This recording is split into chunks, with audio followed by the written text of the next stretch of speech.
The popular belief is that a good league will ultimately benefit the U.S. national team. Did you notice a difference in the opening days of camp here with the U.S. in terms of mental and physical sharpness as well as the general fitness? Yeah, I'm really impressed with how everyone's kind of come in. It was a 6-week break. I know that a lot of us took a couple weeks off. So it's not a huge break, but just enough to kind of give our bodies some rest. But everyone's done really well. It's been great. We've obviously had some players in, some players are coming in, some are leaving a little earlier. Now we've got the rest of the group, most of the group in, the Swedish players, playing abroad in Sweden. So it's been good, and we've gone through some testing. We've done different things, and it's good to be back in the swing of things. I feel as if this is the start. This is the preparation to a World Cup qualifying, and it's going to go fast, and we'll be here before we know it. By coming into camp a little bit better prepared because of the NWSL, does the coaching staff have the ability to get the team into game mode a little bit faster, do you think? I think so. I think that, I enjoyed playing a game on a weekly basis. I think you're able to develop, you're able to work on things. I would try different things one week, and then next week I would work on fine-tuning different things. So you got into a rhythm. I think I grew so much as a player through the course of that season. And it's been hard in the past with the national team when we've come in, played a couple games, and then we don't play another game until 1 to 2 months.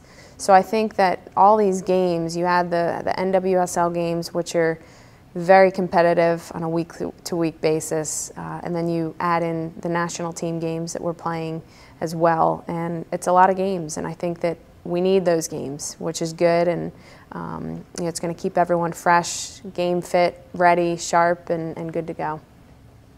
As for your training methods, from having worked with you, we know that you utilize Kwik Goal training equipment to practice on your own.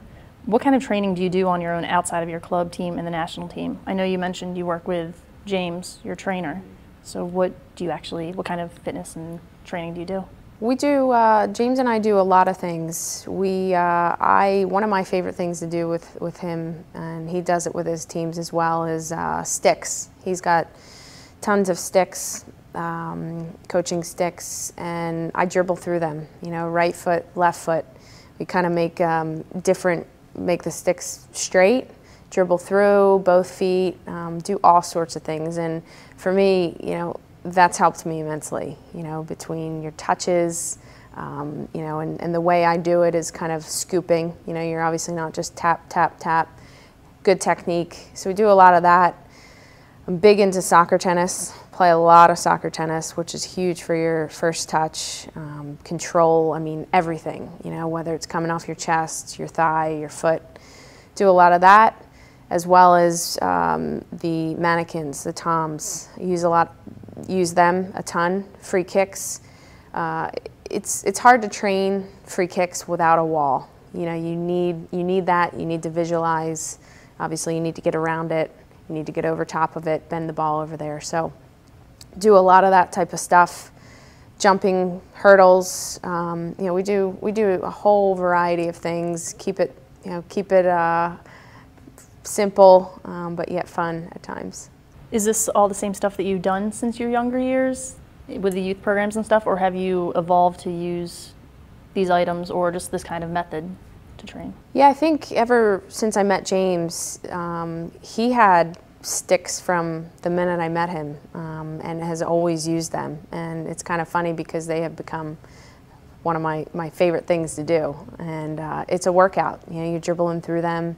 You're definitely sweating. You're burning calories.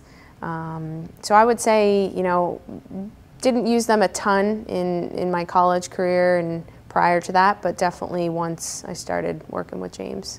You're obviously a role model to many girls, and especially younger girls playing soccer.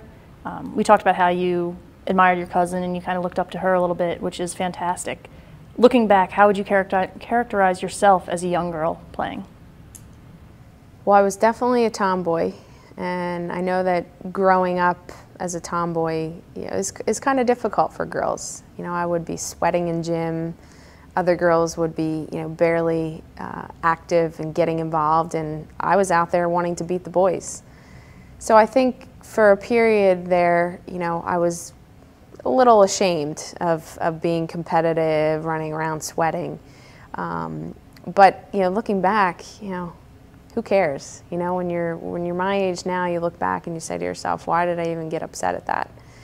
So for me to be, you know, a role model to so many girls, you know, not just on the field, but off the field, constantly kind of telling them how hard I work, how much I train. You know, it sounds so cliche, work hard, train hard, but there's obviously other things that go into that, you know, being a good teammate, respecting the coaches, you know, if your friends have a party or a gathering the night before a game, you know, usually you'd stay at home and get a good night rest. So I always kind of have talks and chats with young girls, and I pride myself in being a good role model on and off the field.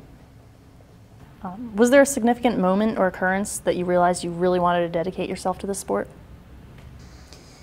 I think probably after college is when I realized. And when I met James, he said to me, "What do you want?" I said, "I want to play for the national team." And he said, "All right, well, it's got to be number one. It's got to come before family. It's got to come before friends, before boyfriend." And I said to him, "Geez, I mean, does this guy want me to have a life?" But I've done that, and it is number one. It's the only thing that matters to me. I take pride in being fit and being sharp and being ready. We only have a short window of time that we can play, and your career could be over tomorrow, and you don't want to ever have any regrets. So I'm all or nothing. Definitely have had fun, and I think from that point on is when I told myself, this is what I'm going to do.